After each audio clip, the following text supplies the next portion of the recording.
Ternyata Rasulullah SAW terekam dalam berbagai hadis itu seringkali mempraktikkan sholat malamnya dengan 11 rakaat. Ada yang 11 rakaat dengan 1 witir. Ada yang 11 rakaat dengan 3 witir. Ada yang 11 rakaat bahkan dengan 5 witir. Dengan 5 witir, Masya Allah. Yuk lihat sini. Jadi kesimpulannya, Nabi SAW berapa rakaat? 11 rakaat. Bisa dipilih, ya. Waktunya bisa setelah Isya atau pertengahan malamnya. Boleh menggunakan 11 formasinya, 2-2-2 kemudian 1, atau 2-2-2 kemudian 3, atau kemudian 4-4 kemudian 3. Tidak ada masalah di sini karena Nabi mempraktikkan. Jadi yang 4-4-3 jangan menganggap ringan yang 2-2-1 atau 2-2-3, ya, dan menyimpulkan Nabi tidak begitu. Bukan begitu. Kita yang belum tahu hadisnya, ya. Disilahkan, boleh. Saya tidak ingin meninggalkan persoalan dulu. Dalam 2-2-2 kemudian ujungnya 3. Yang 8 ini kan ada 2 rumus, ya. 4-4-3 kemudian 2 plus 2 plus 2 plus 2 plus 3. Timbul pertanyaan, yang 3 ini dibagi 2 plus 1 atau langsung 3? Oh, jangan dulu dijawab, kita lihat dulu bahasannya. Kita lihat dulu. Ada yang membagi 2 plus 1, ya. Menyandarkan pada hadis Ibnu Umar. Bukan dari Nabi langsung, tapi dari Ibnu Umar, ya. Beliau kemudian pernah melakukan sholat, nampak, saya bahasanya nampak membagi 2. 2 dulu, kemudian 1. Yang 2-nya disebut dengan syafa'. Dari hadis ini sementara saudara kita berijtihad, kalau witir itu menggunakan 3 rakaat, maka bagi 2. Pertama 2 rakaat, kedua 1. Pernah menemukan yang seperti ini? Ada.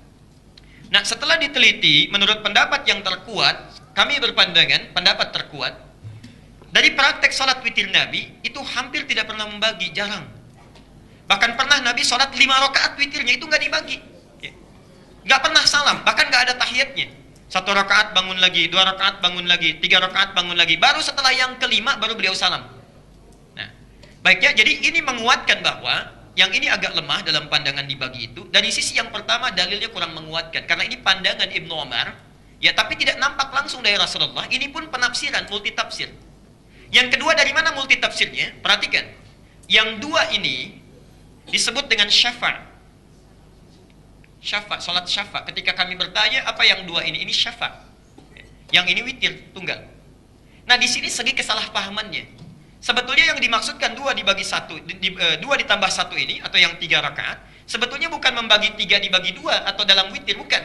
Itu ingin menunjukkan sholat yang di atas ini, 10 rakaat. 10 rakaat plus 1. Nah, Bapak Ibu sekalian, perhatikan. Sholat yang menggenapkan bilangan genap, yang dilakukan sebelum witir, yang menggenapkan bilangan tarawih, itu disebut dengan syafa'. Syafa' itu namanya genap. Jadi bilangan terakhir yang menggenapkan, baru ditutup dengan witir.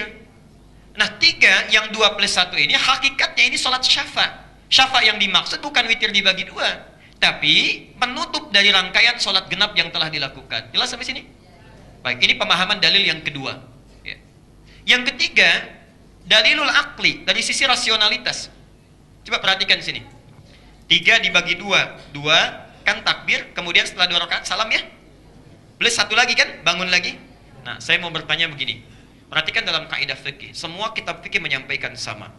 Salat itu definisinya muftatahatun bit takbir, dibuka dengan takbir. Wa muhtatamatun bit taslim, ditutup dengan salam. Artinya saat kita salam, itu salat selesai. Kalau dilakukan lagi salat, berarti membuka salat yang baru. Saya mau tanya, Anda ketika 3 dibagi 2 plus 1, yang 2 salat apa? Kan sedang witir, ya? Witir. Witir dibagi 2, 2 plus 1. Witir itu apa artinya? Ganjil. Yang 2 salat apa? Nah, ini yang jadi persoalan. Ini belum bisa terjawab. Kita tidak menyalahkan, tapi ini belum bisa dijawab. Belum bisa dijawab, ya. Karena definisi salat itu dibuka dengan takbir, ditutup dengan salam. Artinya kalau Anda misalnya melakukan pembagian 2, sholat itu sudah ada 2 sholat di situ. 2 sholat. Yang 1 ganjil, yang 1 lagi genap. Nah, yang ini yang genap sholat apa? Karena witir itu artinya ganjil. Jelas, ya? Nah, karena itu mayoritas ulama lebih memandang bahwa kalau melakukan 3, itu langsung sekaligus. Tanpa dengan tahiyat. Sekalipun tidak harus menyalahkan yang dibagi 2. Karena itu ijtihad saja, silahkan. Kita menghormati itu, ya.